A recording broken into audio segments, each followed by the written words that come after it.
হরে কৃষ্ণ বন্ধুরা, তোমরা সবাই কেমন আছো? আশা করি তোমরা সবাই গোবিন্দর কৃপায় ভালো আছো। তো যে যে প্রান্তে আছো নিশ্চয়ই ঠান্ডা কম বেশি আছে। আমার এখানে আজকের একটু ঠান্ডাটা কম আছে। তো ভোরের দিকে ছিল, তো যেহেতু আবার আমরা সারাদিন চলতে থাকে আর এই টাইমটা আমার একটু ঠান্ডা লাগে, যেহেতু কাজটা সব কমপ্লিট হয়ে যায় একটু বসি, তো বসলে বলে না ঠান্ডা লাগে, তো সেই হচ্ছে। তো আজকের কিন্তু খুব গুরুত্বপূর্ণ রাধারানীর কথা, যে আমরা অনেকেই অনেক রকমের কথা বলি রাধা কৃষ্ণের সম্পর্ক নিয়ে, এটা তো আমাদের বলা উচিত নয়। তো সেইটা আজকের ভুলটা আমাদের ভেঙে যাবে আর কি, যে আমাদের এটা বলা উচিত নয়। তো চলো আজকের একটু কথাটা একটু বড় আছে, তো সবাই মনোযোগ সহকারে শ্রবণ করো, কারণ শ্রবণটা হচ্ছে আমাদের সব সময় গুরুত্বপূর্ণ। কারণ আমরা অনেক জায়গায় থাকি, আমরা পড়তে পারি না, গ্রন্থ আমাদের কাছে থাকে না, অনেক কিছু সমস্যা থাকে। তো আমরা কি করি, কাজকর্ম করতে করতেও শ্রবণ করতে পারি। যেরকম আমি সকালবেলা যখন আমি গুরু মহারাজদের প্রবচন শুনি, আমি রান্না করতে করতে শুনে ফেলি, ভগবানের রান্না করি, প্রবচন শুনি। ধরো আমি প্রসাদ যখন পাই তখন একটু শুনি, মানে এরকম সুযোগ আমি যেটুকুনি পাই টুকটাক সেটুকুনি ইউজ করি, এই হচ্ছে। তো চলো রাধারানী প্রণাম করি, আমার গুরুদেবের প্রণাম করি। চলো, নমো বিষ্ণুপাদায় কৃষ্ণপ্রেষ্ঠায় ভূতলে শ্রীমতে ভক্তি বেদান্ত স্বামী নীতি নামিনে নমস্তে সরস্বতী দেবে গৌরবাণী প্রচারিণে নির্বিশেষ শূন্যবাদী পাশ্চাত্যেশ্ব তাইনে। জয় জগৎগুরু শিল প্রভুপাদ কি জয়। হে কৃষ্ণ করুণা সিন্ধু দীনবন্ধু জগৎপতে গোপেশ গোপিকা কান্ত রাধা কান্ত নমস্তুতে। তপ্ত কাঞ্চন গৌরাঙ্গী রাধে বৃন্দেবনেশ্বরী বিশ্বানুসুতে দেবী প্রণামামি হরিপ্রিয়ে। বাঞ্ছাকল্পতরুভশ্চ কৃপা সিন্ধু এবচ পতিততানাং পাবনেভ্যো বৈষ্ণভ্যৈ নমো নমঃ। জয় শ্রীকৃষ্ণ চৈতন্য প্রভু নিত্যানন্দ শ্রী অদ্বৈত গদাধর শিবাসাদি গৌর ভক্তবৃন্দ। হরে কৃষ্ণ কৃষ্ণ কৃষ্ণ হরে হরে, হরে রাম রাম রাম হরে হরে। জয় রাধা মাধব কি জয়। জয় জগৎগুরু শিল প্রভুপাদ কি জয়। তো সবাই মনোযোগ সহকারে শ্রবণ করো, খুব সুন্দর, খুব খুব ভালো কথা আর কি। তো চলো, এটা হচ্ছে ভান্ডির বনে রাধারানীর সাথে কৃষ্ণের বিবাহ। একবার নন্দ মহারাজ নন্দগ্রামের অনতি দূরে একটি বনে গোচারণের উদ্দেশ্যে যাচ্ছিলেন। তিনি তার শিশুপুত্র কৃষ্ণকে সঙ্গে নিয়েছিলেন, যার প্রতি তার প্রবল স্নেহাসক্তি ছিল। নন্দ মহারাজ সমস্ত গরুদের বনে ঘাস খেতে ছেড়ে দিলেন এবং কৃষ্ণকে নিয়ে একটি বটগাছের নিচে বিশ্রাম করতে লাগলেন। সেই সময় কৃষ্ণ একটি বিশেষ লীলা প্রদর্শন করতে মনস্থ করলেন। হঠাৎই সেখানে প্রবল ঝড় এবং বজ্র বিদ্যুৎ সম্পদ শুরু হলো। বহু গাছ উপড়ে গেল এবং অন্যান্য গাছের ডালপালা ভেঙে বাতাসে উঠতে লাগলো। কিভাবে তার ছোট্ট পুত্রকে নিয়ে গৃহে ফিরবেন এবং কিভাবে সমস্ত গরুদেরকে সামলাবেন, নিরাপদে ফিরিয়ে নিয়ে যাবেন, এসব ভেবে নন্দ মহারাজ বেশ উদ্বিগ্ন হয়ে পড়লেন। কৃষ্ণ ঝড়ের ভয়ে অত্যন্ত ভীত হয়ে পড়ছিলেন এবং ভয়ে নন্দ মহারাজ গলা জড়িয়ে ধরেছিলেন। তখন নন্দ মহারাজ আদুরে রাধারানীকে আসতে দেখলেন। সেখানে বনে রাধারানীকে একাকী দেখে তিনি অত্যন্ত বিস্মিত হলো। কত সুন্দর এই জায়গাটা দেখো। এক হচ্ছে কৃষ্ণ নিজেই ঝড় আনলো, আবার নিজেই ভয় পাচ্ছে, আর এত ঝড়ের মধ্যে যেখানে গাছপালা বড় বড় ডালপালা উবড়ে যাচ্ছে, হাওয়ায় উড়ে যাচ্ছে, সেখানে আমাদের শ্রীমতী রাধারানী ছোট্ট ছোট্ট পায়ে হেঁটে হেঁটে আসছে একাকী। তো কত সুন্দর একটা মানে কথা না, যে শুনলে একটা মানে কি বলবো, আমার তো ভালো লাগে, জানি না তোমাদের কেমন লাগে, আমার খুব খুব সুন্দর লাগে এই কথাগুলো। তো সজলে নয়নে এবং গভীর ভক্তি সহকারে নন্দ মহারাজ রাধারানীর উদ্দেশ্যে বলতে লাগলো, হে রাধে, আমি গর্গমুনির কাছে তোমার কথা শুনেছি। তুমি শ্রীহরির অত্যন্ত প্রিয়, যিনি তোমাকে লক্ষ্মী দেবীর চেয়েও বেশি প্রীত মনে করেন। আমি তোমার স্বরূপ ভালোভাবে অবগত আছি। মানে রাধারানীর যে রূপ, সেটা নন্দ মহারাজ জানতেন। হে সুভদ্রে, অনুগ্রহ করে তোমার পতিকে তোমার সাথে নিয়ে যাও। তোমার মনোবিলাস চরিতার্থ করার পর তাকে আমার কাছে বা তার যশোদা মাতার কাছে আমাদের গোকুলে আলয়ে ফিরিয়ে দেবে। তারপর তুমি তোমার নিজে গৃহে ফিরে যেও।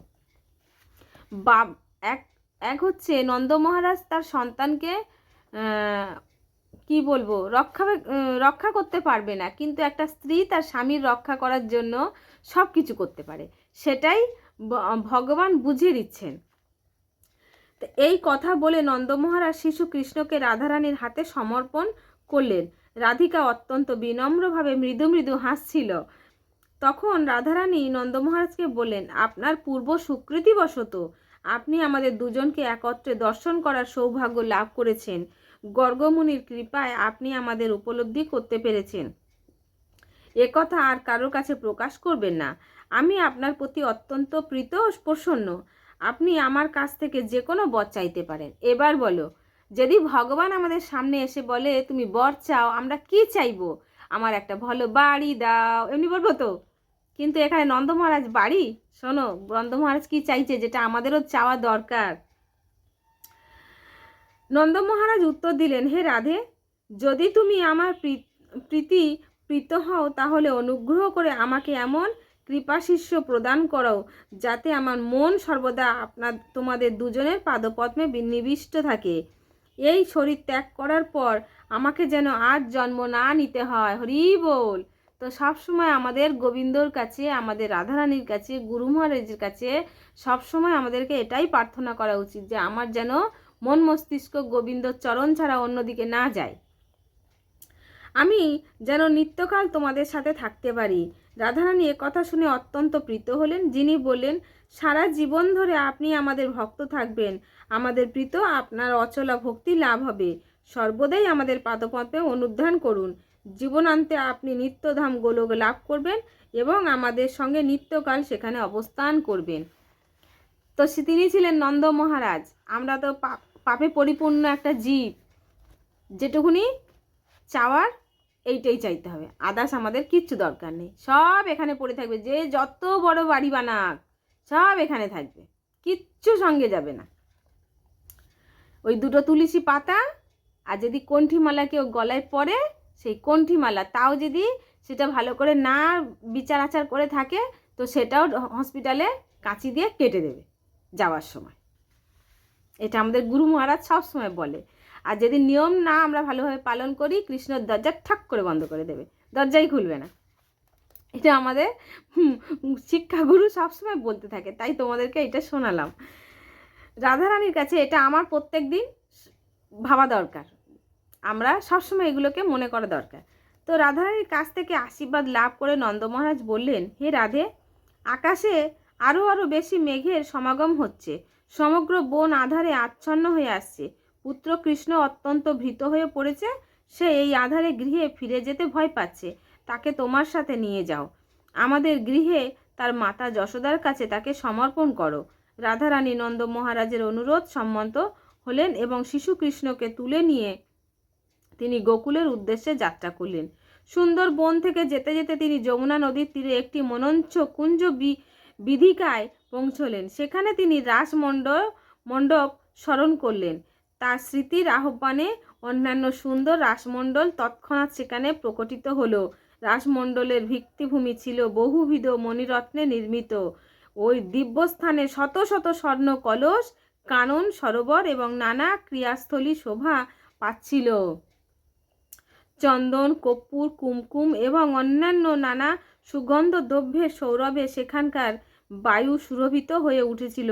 কুঞ্জ বিধিকায় স্থল নানা চারুকলায় সুশোভিত হচ্ছিল এবং বহু স্বর্ণকলস, কিছু সুগন্ধি জলে পূর্ণ এবং কিছু পান ভরা স্থানে স্থানে স্থাপন করা ছিল। শ্রী রাধিকার এরপর বুঝতে পারল যে কৃষ্ণ অন্তর্হিত হয়েছেন। আমার প্রাণনাথ কোথায়? তিনি সরবে বললেন। তখন অসম্মাত তার সামনে শ্রীকৃষ্ণ প্রকটিত হলেন এবং নব যৌবনধর তরুণ রূপে, যে ছিল একটু শিশু, সে হয়ে গেল যৌবন রূপ নিয়ে চলে এসেছে। কোথায় পড়েছে হারিয়ে ফেলাম, আচ্ছা, রূপে। তার অন্যান্য সুন্দর পদ্মপম মুখমণ্ডল ছিল স্নিগ্ধ স্মিত হাস্য শোভিত। তার চন্দ্রের ন্যায় প্রদীপ্ত দেখাচ্ছিল। তার কমনীয় কোটিদেশে শোভিত অরুণাভ ও প্রীতবসনে তাকে অত্যন্ত রমণীয় সুন্দর মনে হচ্ছিল। তার পাদপদ্মে বিজড়িত ছিল স্বর্ণ নূপুর। তার বাহুদ্বয় মূল্যবান ও রত্নখচিত বাজুবন্ধে শোভিত ছিল। তার কর্ণে শোভা পাচ্ছিল মনোহর মকর কুণ্ডল তার বিপক্ষ কৌস্তভ মণিকে শোভিত ছিল। তার সমগ্র অঙ্গ নবীন নীরদের নীলাভ দ্যুতিময় সৌন্দর্যকে পরাভূত করছিল। তার মুখমণ্ডল ছিল শরতের পূর্ণ স্ফুটিত কমলের মতো সুনিগ্ধ সুন্দর। কৃষ্ণের শিরদেশে শিখিপুচ্ছে শোভিত ছিল। ভগবান শ্রীকৃষ্ণ মৃদুমন্দ হাসছিল এবং এতে তাকে অত্যন্ত রমণীয় দেখাচ্ছিল। রাধারানী কৃষ্ণের এই অতীব মনোরম রূপে অত্যন্ত বিমুগ্ধ আকৃষ্ট হলেন। কৃষ্ণ তাকে বললেন, হে প্রিয়তমে, এখন আমি তোমাকে দেওয়া আমার প্রতিশ্রুতি পূর্ণ করব। গোলকে যা আমি তোমার কাছে রেখেছিলাম, তুমি আমার নিজ জীবনাপেক্ষা প্রিয়। তুমি ও আমি অভিন্ন, কোনো পার্থক্য নেই। ঠিক যেমন দুগ্ধ থেকে কখনোই তার ধবলগ্ধকে বিচ্ছিন্ন করা যায় না, ঠিক তেমনি তুমি আর আমি অবিচ্ছেদ্য। এখানে কি বলেছে যে রাধা আর কৃষ্ণের মধ্যে কোনো ভেদ নেই, দুজনে আলাদা নয়, একই। যেমন দুধ তুমি যতই জল মেশাও না কেন তার সাদা ভাবকে কাটাতে পারবে না, সেটাই বলে দিচ্ছে। কখনো আমাদেরকে বিচ্ছিন্ন করা যায় না। কেউ কখনো কেবল রা শব্দাংশ উচ্চারণ করে তৎক্ষণাৎ আমি তাকে অবিচ্ছল ভক্তি প্রদান করে থাকি। তখনই ধা শব্দাংশ কারোর মুখ হতে নিঃসৃত হয়, আমি সেই শব্দ স্মরণের জন্য তার পিছনে ধাবিত হই। যেই তোমার নাম উচ্চারণ করে, আমি তার প্রতি যে সরসোপচারে আমার পূজা করে তার চেয়েও অধিক আকৃষ্ট হই। মানে ভগবান কৃষ্ণকে যখন, মানে আমাদের গুরু মহারাজরা বলছেন আর কি, যখন ভগবান শ্রীকৃষ্ণের পূজা করাটা তো সোজা নয়, 16 উপচার দিয়ে ভগবান কৃষ্ণের পূজা করা হয়। তাই এখানে বলছে ষোড়শ উপচার আমার পূজা করে তার চেয়েও অধিক আকৃষ্ট হই যখন রাধা নাম উচ্চারণ হয়। ব্রহ্মা, শিব, শেষ, নারায়ণ, কপিল, গণেশ, ধর্ম, কার্তিকেয়, সাবিত্রী, দুর্গা, লক্ষ্মী, সরস্বতী সকলেই আমার জীবন স্বরূপ, কিন্তু তুমি আমার নিজ জীবনের চেয়েও অধিক প্রিয়। তাদের সকলে বিভিন্ন স্থানে বিরাজ করেন, কিন্তু তুমি সর্বদা আমার নিজ অন্তরে বিরাজ করো। এখানে কি বলেছে দেখেছো? তারা সকলে নিজ স্থানে বিরাজ করেন, আর তুমি আমার সর্বদাই অন্তরে বিরাজ করো। শ্রীকৃষ্ণের কাছ থেকে এই কথা শুনে রাধারানী বললেন, হে প্রিয় প্রভু, ব্রহ্মা শিব থেকেও আমি বড়, এ কথার দ্বারা তুমি কেবল আমাকে বিভ্রান্ত করবার চেষ্টা করছো। তুমি এসব বলছো কেবল আমার মনোরঞ্জনের জন্য। বস্তুত তোমার চেয়ে কেউই বড় নয়, কেউই তোমার অনবদ্য গুণ মহিমা সমকক্ষ হতে পারে না। আমি যখন গোলকে ছিলাম তখন আমি এটা ভালোভাবে জেনেছি, আমি কেবল তোমার পাদপঙ্কজের দাসী। রাধারানী ভগবানকে এটা বোঝাচ্ছেন। তুমি কেন বলছো যে আমি তোমার চেয়ে মহিমাময়? তুমি সমগ্র সৃষ্টির নিয়ন্তা, সকল নিয়ন্তার পরম নিয়ন্তা। অন্য সকলে তোমার অংশের অংশকলা।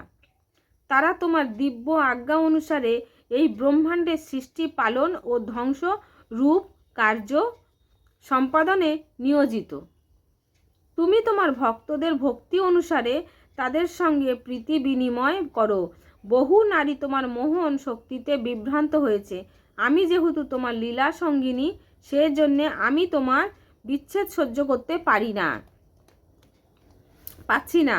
রাধারানীর এই কথা শুনে কৃষ্ণ তাকে বললেন, হে রাধিকে, এখানে এক মুহূর্ত অপেক্ষা করো, আমি তোমার মনোবিলাস পূরণ করব।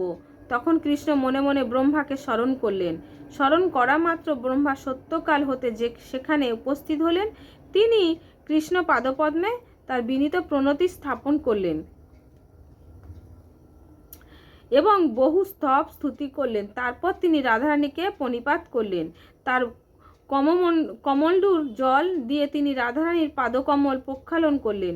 তারপর তিনি তার সামনে বিরাজমান রাধারানীর মহিমা কীর্তন করতে লাগলেন। মানে ব্রহ্মার যে কমণ্ডলু আছে ওখান থেকে জল নিয়ে রাধারানীর পা ধুয়ে দিলেন। ব্রহ্মা বললেন, হে ভগবতী, হে কৃষ্ণপ্রিয়া, অনুগ্রহ করে আমার বিনীত প্রণাম গ্রহণ করুন। প্রভু কৃষ্ণের অহৈতুকী কৃপায় আমি আপনার পাদপদ্মের দর্শন লাভ করেছি। রাধারানীর চরণ আমরা দর্শন করতে পারি না একদিন ছাড়া, একটাই দিন আসে। আমি পুষ্কর তীর্থে 60,000 বছর কৃষ্ণ পাদ সরোজের অনুধান করে তপস্যা করেছি। তখন আমার প্রতি প্রীত হয়ে প্রভু আমার সামনে আবির্ভূত হন এবং আমাকে আমার অভিলাষিত বর প্রার্থনা করতে আজ্ঞা করেন। আমার প্রভুর দর্শন লাভ করে এবং আমাকে বরদানের অভিলাষ দেখে আমি অত্যন্ত আনন্দিত। মানে রাধারানীর চরণ দর্শন করার জন্যে ব্রহ্মা তপস্যা করেছিল। তৎক্ষণাৎ আমি প্রভুর কাছে প্রার্থনা করলাম, হে প্রভু, মানে কৃষ্ণ জিজ্ঞেস করেছিল তুমি প্রার্থনা বর চাও আর কি। হে প্রভু, আপনি যদি আমার প্রীত হন তাহলে আমাকে রাধারানীর পাদপদ্ম দর্শন করতে দিন। শ্রীকৃষ্ণের উত্তরে বললেন, হে প্রিয় ব্রহ্মা, কোনো এক সময় তোমার অভিলাষ চরিতার্থ হবে, তুমি তাকে আমার পাশেই দর্শন করতে পারবে। এই কথা বলে প্রভু সেখান থেকে অন্তর্হিত হলেন। এখন আমি দেখতে পাচ্ছি প্রভু আপনার পাদপদ্ম দর্শনের অনুমোদন দান করে আমার মনোহবিলাস চরিতার্থ করেছেন। হে মাতে, আপনি প্রভু শ্রীকৃষ্ণের বাম ভাগ হতে প্রকটিত হয়েছেন। আপনি সর্বত্রভাবে তার সমান। আমি কোনো বৈদিক শাস্ত্রে রাধা ও কৃষ্ণের মধ্যে কোনো পার্থক্য রয়েছে এমন কোনো উল্লেখ পাইনি। বেদ আমার দ্বারা বর্ণিত হয়েছে। এই বেদ পাঠ করে মানুষ অত্যন্ত বিদ্বৎশালী হতে পেরেছে, কিন্তু এমনই কি এই বেদ ও রাধারানীর মহিমা বর্ণনায় সমর্থ হয়নি। মানে রাধারানীর গুণগান এত যে রাধারানীর কোনো গ্রন্থতে তার গুণগান করা যাবে না, সমর্থ হয়নি। সেই জন্য পণ্ডিতেরা রাধারানীর মহিমা অবগত নন। এটি তাদের দুর্যেয়। অতএব সাধারণ মানুষের আপনার মহিমা উপলব্ধি করার বিষয়ে আর বলার কি আছে? আপনার মহিমাকে বর্ণনা করতে সক্ষম? জিজ্ঞেস করছে, মহিমা বর্ণনা করা কি সক্ষম? এমনই কি আমি নিজে মহাদেব এবং সেই সাথে অনন্ত ধর্মদেবও আপনার অসীম মহিমা গুণরূপে অবগত নন। হে দেবী, অনুগ্রহ করে আমাদের এই অপারঙ্গ মাতার দোষ গ্রহণ করবেন না। পিতামাতা যেমন তাদের সন্তানদের কৃত অপরাধ মার্জনা করেন, তেমনি অনুগ্রহ করে আমাদেরকে মার্জনা করুন। এই কথা বলে ব্রহ্মা তাদের সামনে করজোড়ে দাঁড়িয়ে রইলেন। রাধারানী তখন ব্রহ্মার এই সব কথা শুনলেন। তিনি অত্যন্ত প্রীত হলেন। তিনি ব্রহ্মাকে বললেন যে তিনি তার প্রতি অত্যন্ত প্রসন্ন হয়েছে, তিনি তার অভিলাষিত যে কোনো বর চাইতে পারেন। ব্রহ্মা রাধারানীকে বললেন, আপনি যদি আমার প্রীত হন তাহলে আমাকে দয়া করে এই আশীর্বাদ প্রদান করুন, যাতে আমার মন সর্বদাই আপনার পাদপদ্মে নিবদ্ধ থাকে। তো তখন আশীর্বাদ করছে, তথাস্তু। রাধারানী বললেন, ব্রহ্মা এরপর শ্রীকৃষ্ণ শ্রীমতী রাধারানীকে প্রণতি নিবেদন করলেন। এরপর শ্রীকৃষ্ণের আজ্ঞা অনুসারে ব্রহ্মা বন থেকে কিছু সমিধ যজ্ঞের জন্য কাঠ সংগ্রহ করলেন এবং বনের একটি নিভৃত স্থানে যজ্ঞ করার প্রস্তুতি নিলেন। শ্রীকৃষ্ণ এবং রাধারানী গিয়ে যজ্ঞকুণ্ডের পাশে বসলেন। যজ্ঞকুণ্ডে অগ্নি সংযোগ করা হলো। ব্রহ্মা বৈদিক মন্ত্র উচ্চারণ করতে করতে যজ্ঞে আহুতি দিতে লাগলেন। তারপর রাধারানী ও কৃষ্ণ 7 বার যজ্ঞকুণ্ড পরিক্রমা করলেন। পরিক্রমার পর উভয়ে উপবেশন করলেন। ব্রহ্মা তাদের 2 হস্ত একত্র করে যথোপযুক্ত বৈদিক মন্ত্র উচ্চারণ করতে করতে বন্ধন করলেন। ব্রহ্মার নির্দেশ অনুসরণ করে রাধারানী একটি সুরভিত পারিজাত পুষ্পের মালা শ্রীকৃষ্ণের গলায় পরালেন। হরি বল! তোমরা সবাই বলো গল্প কথা শুনতে শুনতে। রাধারানী কৃষ্ণের বাম দিকে বসলেন। তাদের উভয়ে করজোড়ে বসে ব্রহ্মার নির্দেশ মতো বৈদিক বিধি অনুসারে উপযুক্ত বেদ মন্ত্র আহ্বান করতে লাগলেন। তারপর ব্রহ্মা তার প্রণাম নিবেদন করে রাধারানীকে শ্রীকৃষ্ণের শ্রীহস্তে সমর্পণ করলেন। তিনি মস্তক অবনত করে তাদের সামনে করজোড়ে দাঁড়িয়ে রইলেন। ঠিক যেমন কোনো কন্যার পিতা তার কন্যাকে সমর্পণের সময় অত্যন্ত বিনীতভাবে পাত্রের সমীপবর্তী হন, এইভাবে ব্রহ্মা রাধারানীকে শ্রীকৃষ্ণের কাছে সমর্পণ করলেন এবং তার হৃদয়ের পূর্ণ পরিতৃপ্ত সহকারে তিনি তাদের গুণগান করতে লাগলেন। ব্রহ্মা যখন রাধাকৃষ্ণের বিবাহের আয়োজন করছিলেন তখন গগনমার্গে সকল দেবগণ পর্যবেক্ষণ করছিলেন। পরমানন্দে আবিষ্ট হয়ে তারা অনেক দুনন্দিবি সহ নানা প্রকার বাদ্যযন্ত্র বাজাতে লাগলেন। আমার উচ্চারণ একটু খুব কষ্টদায়ক, তোমাদের অনেক কষ্ট করে শ্রবণ করতে হয়, কিন্তু কথা অনেকটা বড়, শ্রবণ করো। দেখো এখনও শেষ হয়নি, এখনও আছে। এবং আকাশ হতে পুষ্প বৃষ্টি করতে লাগলেন। গন্ধর্বগণ সুমধুর ও স্বরে সুন্দর গীতি গান করতে লাগলেন এবং সকল স্বর্গবাসীগণ নৃত্য করতে লাগলেন। কৃষ্ণের সাথে রাধার বিবাহ নিষ্পন্ন করার পর ব্রহ্মা শ্রীকৃষ্ণকে জিজ্ঞেস করলেন, হে প্রভু রাধাপতি, আপনি আপনার বিবাহের পুরোহিত, আমি আপনাদের বিবাহের পুরোহিত হয়েছি, আমার দক্ষিণা কোথায়? হরি বল। দক্ষিণা চাইছে ব্রহ্মা। এখন অনুগ্রহ করে আপনাদের পাদপদ্মে অবিচলিত ভক্তি আমাকে দক্ষিণা হিসেবে প্রদান করুন। ভগবান শ্রীকৃষ্ণের দ্বারা অবিচল ভক্তি লাভের আশীষ প্রাপ্ত হয়ে ব্রহ্মা সশ্রদ্ধ প্রণতি নিবেদন করলেন এবং তার লোক সত্যলোকের উদ্দেশ্যে যাত্রা করলেন। তো ব্রহ্মা চলে গেল।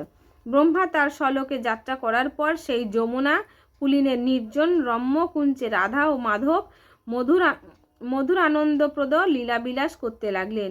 লীলাবিলাসের কালে রাধারানীর কেশ অবিন্যস্ত হয়ে পড়ল। শ্রীকৃষ্ণ অত্যন্ত প্রীতির সাথে তার আলুলায়িত কেশ গুচ্ছবদ্ধ করলেন এবং ফুল দিয়ে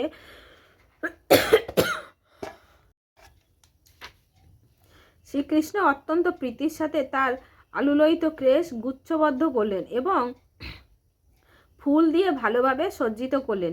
কৃষ্ণের কেশও বিশস্ত্র হয়ে পড়েছিল। রাধারানী কৃষ্ণের কেশ সুবিন্যস্ত করার অভিলাষ করলেন। তখন তিনি কৃষ্ণের কেশ নিবাস করার এবং তাকে সুন্দরভাবে সাজাতে ইচ্ছে করলেন। তৎক্ষণাৎ শ্রীকৃষ্ণ তার যৌবন বিভাসিত তরুণ রূপ পরিত্যাগ করে সেখানে শয্যাশায়িত শিশুরূপ পরিগ্রহ করলেন। নন্দ মহারাজের হাত থেকে তাকে গ্রহণ করার সময় তিনি যেমনটা ছিলেন, রাধারানী এখন প্রভুকে ঠিক সেই রূপে দর্শন করলেন। এটি দর্শন করে তিনি অত্যন্ত বিষাদমগ্না হলেন। প্রভুর তরুণ্যময় রূপের সান্নিধ্য হতে বঞ্চিত হয়ে তিনি অত্যন্ত বিরহ কাতর হলেন। তিনি ক্রন্দন করতে শুরু করলেন এবং ভূমিতে লুণ্ঠিত হয়ে শোক বিহল্লা রাধা মূর্ছিত হয়ে পড়লেন। তখন আকাশ থেকে একটি অদৃশ্য কণ্ঠস্বর শোনা গেল। সেই নেপথ্য কণ্ঠ বলল, তুমি ক্রন্দন করছো কেন? কেবল শ্রীকৃষ্ণের পদকমল স্মরণ করো। মানে রাধারানী কষ্ট পাচ্ছিল না? তোমার সকল মনোকষ্ট তিরোহিত হবে।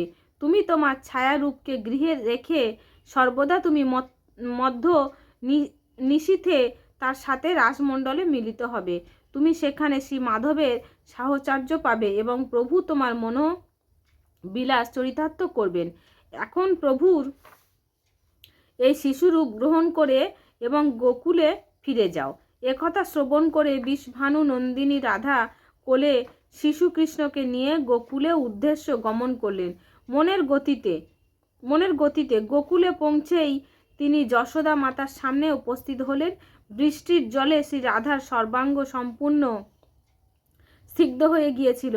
তিনি ঠান্ডায় কাঁপছিলেন। তিনি শিশু কৃষ্ণকে মা যশোদার কাছে সমর্পণ করলেন।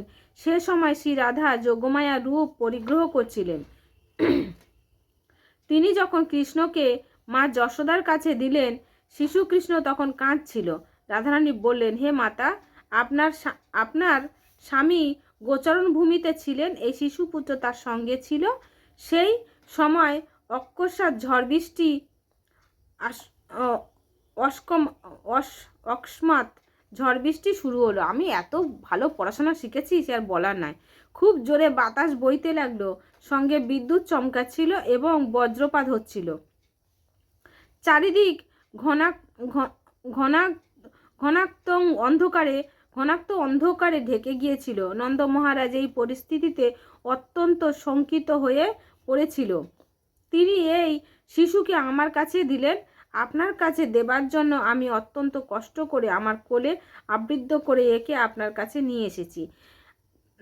তার সারা দেহ ঠান্ডায় কাঁপছে, অনুগ্রহ করে তার অঙ্গ মুছিয়ে তার তত্ত্বাবধান করুন। এ কথা বলে রাধারানী রাভেল গ্রামের উদ্দেশ্যে গমন করলেন। প্রিয় পুত্রকে ফিরে পেয়ে মা যশোদা অত্যন্ত খুশি হলেন। সযত্নে তিনি সর্বাঙ্গ মুছিয়ে দিলেন। তারপর তাকে ক্ষীর, ননি, মিষ্টি ও ও উষ্ণ দুধ পান করালেন। তারপর তিনি কৃষ্ণকে ঘুম পাড়ালেন। হরে কৃষ্ণ। তো এটা শেষ হয়ে গেছে, অনেকটাই বড়, তোমরা সবাই শ্রবণ করো, হরি বল। তো এখানে রেখে দিচ্ছি, অনেকটাই বড় হয়ে গেছে, মনোযোগ সহকারে শ্রবণ করো, চ্যানেলটাকে সাবস্ক্রাইব করতে ভুলো না।